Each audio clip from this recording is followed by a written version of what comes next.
राधे राधे सभी को। तो कैसे हैं आप सब? आशा करता हूँ सब बढ़िया होंगे और आपकी पढ़ाई भी अच्छी चल रही होगी।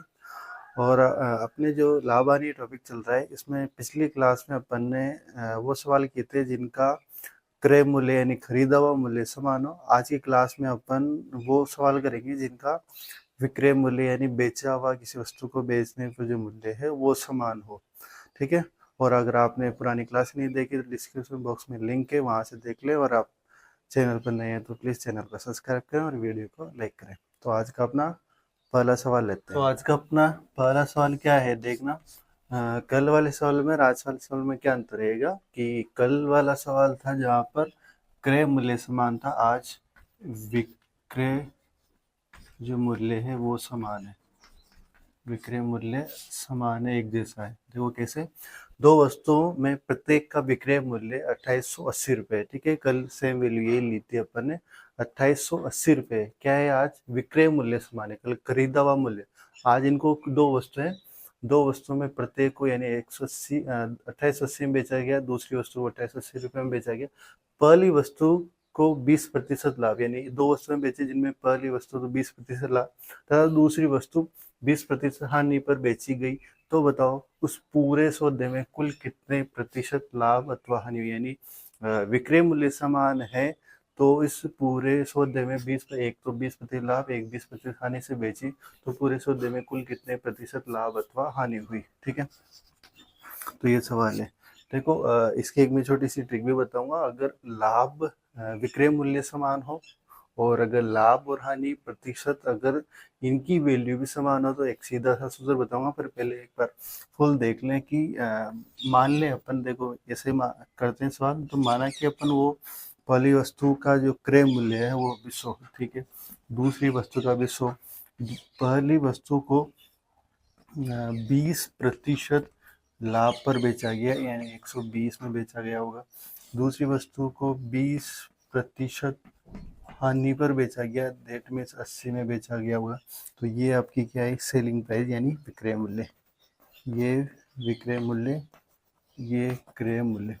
अब ये तो है अपन अपने हिसाब से, ठीक है, मोटा मोटा कि अपन ने ये किया। 100 रुपये की वस्तु माना, 20% लाभ 120, और 100 रुपये की वस्तु दूसरी तो वो 20% हानि यानी 80 रुपये में बेची। परंतु क्वेश्चन को पढ़ते हैं तो अपन पाते हैं कि जो इनका विक्रय मूल्य है वो विक्रय प्रत्येक का विक्रय मूल्य 2880, यानी जो इनका विक्रय मूल्य उन वस्तुओं का वो समान है। परंतु अपने इस हिसाब से जो इनका विक्रय मूल्य है वो समान नहीं आया, क्रय मूल्य समान आ रहा है। ये तो कल की तरह हो रहा है, तो ये अलग हो सकता है परंतु ये समान होना चाहिए। यानी यहाँ 120 है तो यहाँ पे भी 120 होना चाहिए, या फिर यहाँ 80 है तो यहाँ पे भी 80 होना चाहिए। तो ऐसा कैसे कर सकते हैं अपन, क्या करेंगे, विपरीत गुणा कर दे। यानी यहाँ जैसे इसको सरल बात करें तो 12 और ये यहाँ पे ओनली 8 है, तो मैं इसको अगर ओनली 12 से गुणा कर दूं, ठीक है, और इसको अगर मैं 8 से गुणा कर दूं तो इनका जो ये वाला मूल्य है समान आ जाएगा। अगर फिर मैं इसको 12 से गुणा कर रहा हूँ तो इनका जो ये वाला मूल्य भी इसको 12 से गुणा करना पड़ेगा। इसको 8 से गुणा कर रहा हूँ तो ये भी मेरे को किससे गुणा करना पड़ेगा, 8 से। समझना ये ऐसा क्यों कर रहे हैं, सवाल में दिया हुआ है विक्रय मूल्य समान, ठीक है। विक्रय मूल्य समान तो अपने हिसाब से जो 120 आया ये और इधर से 80 आया, ये आपस में समान होना चाहिए। तो अपन ये समान हुआ, देखो हुआ 12 छिन्नवे यानी 960 हुआ। इसका विक्रय मूल्य कितना हो जाएगा, 960। और यहाँ से भी इसका विक्रय मूल्य कितना हो जाएगा, 960। तो अब अपन देख रहे हैं क्वेश्चन के अनुसार दोनों वस्तुओं का विक्रय मूल्य क्या हो गया, समान। अब इस अनुसार इनका फिर क्रय मूल्य ये कितना हो गया, यहाँ से 100 को 8 से गुणा करेंगे तो 800, यानी उस वस्तु का एक का क्रय मूल्य 800 हो गया और एक का क्रय मूल्य कितना हो गया, 1200। बात समझ में आई होगी। पहले अपन ने 100 माना, 100 मान के अपन ने 20% लाभ 20% हानि से ऐसा करके किया, ठीक है। तो फिर ये अलग अलग आया तो इनको समान करने के लिए विपरीत संख्याओं से गुणा किया, अनुपात में भी ऐसे किए थे अपन ने। तो अब इनका जो है, अब यहाँ पे 1200 और ये 800, ठीक है, ये क्या है, क्रय मूल्य। तो कुल क्रय मूल्य यानी कुल क्रय मूल्य 1200 800 कितना हो गया, कुल क्रय मूल्य 2000, ठीक है। इसी प्रकार अगर कुल विक्रय मूल्य निकाले 960, 960 तो कितना हो जाएगा ये 1920 रुपये, 1920 रुपये। यानी कुल क्रय मूल्य तो हो गया 2000, यानी तुम इतने में खरीदा था और उनको उनको कुल कितने में बेचा अगर देखें तो 1920 रुपए में। तो यहाँ से अगर अपन क्रय मूल्य ये है और ये विक्रय मूल्य है, तो यहाँ से देखें तो ओवरऑल कितना रुपए का लाभ हुआ है उससे, कितने रुपए का लाभ हुआ है, 80 रुपए का लाभ हुआ है। कितने का, 80 रुपए का। ये क्या है, लाभ है, अपने हिसाब से लाभ है, ठीक है। परंतु ये सारी वैल्यू अब अपन इसको सवाल को कर लेते हैं जो एक क्वेश्चन वगैरह वैल्यू दी हुई है। तो देखो 80 का कुल लाभ है, ठीक है। और क्रय मूल्य लाभ बटा क्या, क्रय मूल्य कितना है 2000, और प्रतिशत इंटू लाभ प्रतिशत का सूत्र लिखवाया था मैंने, फर्स्ट में लिखवाया था।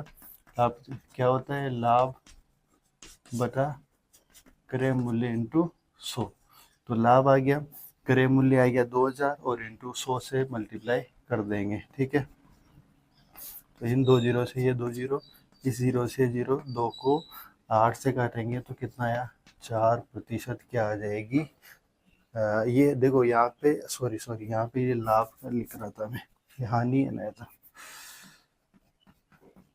क्रय मूल्य ज्यादा है और विक्रय मूल्य कम है, तो ये क्या है, हानि, ठीक है। तो 4% की क्या हुई, हानि। 4% क्या हुई, यानी उस वस्तु में उस वस्तु का जो वस्तु का विक्रय मूल्य ये है और उनको 20% लाभ, एक को 20% हानि से बेचा गया, तो ओवरऑल उस सौदे में कितने प्रतिशत की हानि हुई, 4% की हानि हुई, ठीक है। इस प्रकार अपन यहाँ पे फिर हानि आएगा, हानि प्रतिशत अब यही होगा, बस लाभ के साथ भी हानि आ जाता है।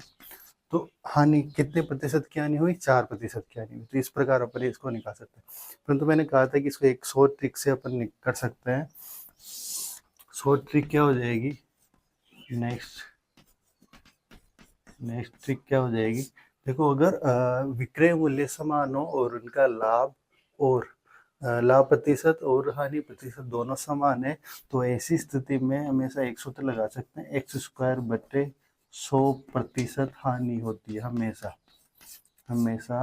x² बटा 100% क्या होती है, हानि होती है। अब ये देखो इसको इसी तरीके से कैसे करेंगे, x² का मतलब जो हानि है वो वैल्यू, तो 20% ही लाभ है और 20% ही हानि है, बटा क्या कर दो 100, 2 जीरो से 2 जीरो, 2 दूना 4%। हमेशा यहाँ पर हानि ही होती है जब भी विक्रय मूल्य समान हो, और अगर लाभ और हानि ये लाभ प्रतिशत हानि प्रतिशत अगर बराबर है तो ऑलवेज इस स्थिति में हानि होती है, और वो हानि कितनी आई, 4%, यानी x² बटे 100% हानि होगी। और फुल डिटेल से करें तो ये सभी मैंने बता दिया, ठीक है। इसी टाइप का नेक्स्ट सवाल लेते हैं जहाँ पर लाभ प्रतिशत और हानि प्रतिशत अलग अलग वैल्यूज आएगी, और उसको फिर मैं एक तो तरीका तो इस तरीके से करेंगे, सही। एक और तरीका है जैसे भिन्न रूप में, जैसे मैंने पहले भी किया था, ये 20% है, 20% को 1/5 के रूप में लिख सकते हैं। तो 5 मैंने क्रय मूल्य, एक लाभ, तो इसका मतलब इस प्रकार जो एक किया था तरीका उस तरीके से करेंगे। तो ये आज का अपना पहला सवाल कंप्लीट हुआ। आशा करता हूँ आपको ये समझ में आया होगा। इसी टाइप का दूसरा सवाल लेते हैं। तो क्वेश्चन नंबर 2 लेते हैं। तो आज का अपना दूसरा सवाल क्या रहेगा देखना, उसी टाइप का है, बस ये जो लाभ और हानि प्रतिशत ये इनकी वैल्यू चेंज है। तो दो वस्तुओं में प्रत्येक का विक्रय मूल्य वही 2880 रुपये। देखो इससे कोई फर्क नहीं पड़ रहा, क्योंकि वो ओवरऑल प्रतिशत में हानि या लाभ पूछ रहा है, तो इससे कोई फर्क नहीं पड़ रहा। इनसे फर्क पड़ेगा कि ये वैल्यू कितनी चेंज हो रही है। विक्रय मूल्य समान है, ठीक है। प्रत्येक का विक्रय मूल्य 2880 रुपये है। पहली वस्तु को 20% लाभ से बेचा गया, दूसरी वस्तु को 10% हानि से बेची गई। तो बताओ पूरे सौदे में कुल कितने प्रतिशत लाभ अथवा हानि हुई, ठीक है। तो ये अपना सवाल रहेगा कि विक्रय मूल्य वही समान है, एक को 20% लाभ, दूसरी को 10% हानि पर बेची गई। तो वही मैं पहले जैसे मानना कि अपन मान लें कि 100 रुपये उसका पहली का क्रय मूल्य है, दूसरी का भी 100 रुपये क्रय मूल्य है, ठीक है। पहली वस्तु को 20% लाभ से बेचा गया, दैट मीन्स 120 में बेचा गया होगा, ठीक है। और दूसरी वस्तु है उसको 10% हानि से बेचा गया, इसका मतलब उसको 90 रुपये में बेचा गया होगा, 90 रुपये में बेचा गया हुआ। ये अपना क्या है, सेलिंग प्राइस, ये दोनों 120, एक आया 90 रुपये, सेलिंग प्राइस है, विक्रय मूल्य आया, ठीक है। क्वेश्चन के अनुसार जो उनका विक्रय मूल्य है वो क्या है, समान है। यहाँ पे 22880 है, परंतु उनका जो विक्रय मूल्य है वो समान है। तो अपन का यहाँ का जो इस स्थिति में देखें तो क्रय मूल्य समान आ रहा है, परंतु विक्रय मूल्य समान नहीं आ रहा। तो विक्रय मूल्य समान होना चाहिए, जाकि अगर क्रय मूल्य समान नहीं हो तो भी चलेगा, ठीक है। तो विक्रय मूल्य समान करने के लिए अपन क्या करें, इसको ये सरल अनुपात करें तो ये 12 है और ये 9 है, इनको विपरीत गुणा कर दें। 9 से तो गुणा इसको कर दें और 12 से गुणा इसको कर दें, तो इनका क्या, ये मूल्य क्या हो जाएगा, आपस में समान हो जाएगा। और इसको 9 से गुणा किया है तो इसको भी 9 से गुणा करना पड़ेगा, इसको 12 से गुणा किया है तो इसको भी 12 से गुणा करना पड़ेगा, ठीक है। तो वहाँ नाम का 108 यानी 1080 इस वस्तु का क्या आ गया, सेलिंग प्राइस आ गया। और इधर भी कितना आ जाएगा, इनका इनका गुणा करेंगे तो वही 1080 रुपये क्या आ जाएगा, इनका सेलिंग प्राइस, ठीक है। तो ये इनका सेलिंग प्राइस आ गया, विक्रय मूल्य आ गया। और इन्हीं का यहाँ से अपन देखें तो ये क्या आ जाएगा, 900 रुपये क्या आ जाएगा क्रय मूल्य, और इसका देखेंगे तो ये कितना आ जाएगा, 1200 रुपये क्या आ जाएगा क्रय मूल्य, ठीक है। तो खरीदा हुआ मूल्य ये अलग अलग आ गया, इसका 1200, इसका 900 है, परंतु इनका जो सेलिंग प्राइस है ये सेम आ गया, ठीक है। अपना जो कह रहा था सवाल उसके अनुसार काम हो गया। अब अपन अब क्या कर सकते हैं, तो इनका जो कुल कुल देखें, कुल क्रय मूल्य 900 और 1200 यानी 2100 रुपये क्या हो गया, 2100 रुपये क्या हो गया, कुल क्रय मूल्य हो गया। और इसी प्रकार कुल विक्रय मूल्य देखें तो 1080 कितना हो जाए, 2160 रुपये क्या हो गया इसका विक्रय मूल्य, यानी कुल उसको 2100 रुपये में खरीदा और 2160 में बेचा। तो अगर यहाँ पे लाभ हो रहा है, कितने का लाभ हो रहा है, 60 रुपये का लाभ हो रहा है। ये क्या है, लाभ है, पहले वाले में हानि थी, वो पहले क्या था, तो वही 60 रुपये का लाभ है, ठीक है। 60 रुपये का लाभ है, क्रय मूल्य कितना है, 2100 और इंटू 100, प्रतिशत निकाल रहे हैं तो इंटू 100, सोल्व करेंगे, इन 2 जीरो से ये 2 जीरो कैंसिल, 3 से काट दें, 3 7 की और 3 दूनी 6 यानी 20/7 प्रतिशत। इसको सोल्व कर लेंगे तो 2 सही 6/7% का क्या हुआ, लाभ हुआ। यानी उस ओवरऑल सौदे में कितना, 2 सही 6/7 का क्या हुआ, 2 सही 6/7% का क्या हुआ, लाभ हुआ, ठीक है। तो इस प्रकार अपन ये सवाल इसको कंप्लीट किया, ये 100 मान के। एक और तरीका है, देखो आपकी इच्छा हो तो उस तरीके से कर सकते हो, मैं अगला सवाल इसी तरीके से करूँगा। देखो इसको भिन्न रूप से भी कर सकते हैं। यहाँ पर क्या है कि 100 मानते हैं तो वैल्यूज बड़ी बड़ी आती है, तो ऐसा भी कर सकते हैं, कोई दिक्कत नहीं। एक और तरीका है, मैंने इस प्रतिशत को भिन्न रूप में कन्वर्ट करके, यहाँ पे जो लाभ प्रतिशत है, लाभ प्रतिशत वो कितना है, 20%। लाभ कितना है, 20%। तो इसको जो भिन्न में कन्वर्ट, भिन्न बताई थी मैंने, भिन्न में कैसे कन्वर्ट करें, प्रतिशत हटाएंगे तो नीचे कितना आएगा, 100 और 20×100 यानी 1/5, ठीक है। लाभ यानी लाभ की भिन्न क्या हुई, 1/5। इसी प्रकार हानि की निकालना चाहें तो हानि की 10% है, हानि की वैल्यू कितनी है, 10%। इसको अगर भिन्न में कन्वर्ट करेंगे तो वही 10/100 और इसको कन्वर्ट करेंगे तो 1/10 भिन्न हो जाएगी, ठीक है। लाभ की भिन्न है 1/5 और हानि की भिन्न क्या हुई, 1/10। तो अपन इसको पढ़ना मैंने उस दिन बताया था। इसका लाभ का 1/5 है तो इसका मतलब 5 रुपये की वस्तु है, 5 रुपये की वस्तु है और उसको बेचने पर 1 रुपये का क्या हो रहा है, लाभ। 1/5 का मतलब 1/5 का अपन को क्या समझना है, ये भिन्न है जो कि 5 तो क्रय मूल्य है और उसको बेचने पर 1 रुपये का क्या हो रहा है, लाभ। यानी जो CP है वो 5 है, 1 रुपये का लाभ हो रहा है, यानी उसको कितने में बेचा जा रहा है, 6 रुपये में, ठीक है। ये तो क्या है, CP और ये आया क्या, SP। यानी 5 रुपये की वस्तु है, उसको 1 रुपये का लाभ हो रहा है, यानी 1 रुपये का लाभ हो रहा है, यानी कितने में बेचा जा रहा है, 6 में बेचा जा रहा है। इस 20% के हिसाब से अपन ये समझे। अब हानि में क्या समझे कि 10 रुपए की वस्तु है और उसको बेचने पर 1 रुपए की हानि हो रही है। 10 रुपए की वस्तु है और उसको 1 रुपए की हानि हो रही है, यानी 9 रुपए में क्या किया जा रहा है, उसको बेचा जा रहा है। क्रय मूल्य उसका 10 है और 1 रुपए की हानि कब होगी, जब उसको 9 में बेचेंगे। 5 रुपए की वस्तु है, नीचे वाला हमेशा क्या मानते हैं, क्रय मूल्य मानते हैं, तो उसी अनुसार इसको पढ़ा जा रहा है कि 5 का क्रय मूल्य और 1 रुपए का लाभ हो रहा है, मतलब 6 में बेचेंगे तभी तो 1 का लाभ होगा। 10 रुपए की वस्तु है, एक की हानि हुई, एक की हानि हुई है ना, 9 में बेचा तभी एक की हानि होगी, तो ये तो क्या हो गया, सेलिंग प्राइस, इसकी सेलिंग प्राइस 5 है, इसकी सेलिंग प्राइस 100 है, अरे सॉरी 10 है। जैसे यहाँ पे सेलिंग प्राइस जैसे 100 थी, वैसे यहाँ पे इनकी सेलिंग प्राइस 5 और 10 आ गई। कॉस्ट प्राइस, सेलिंग प्राइस इसकी इच्छा है, इसकी कितने है 9।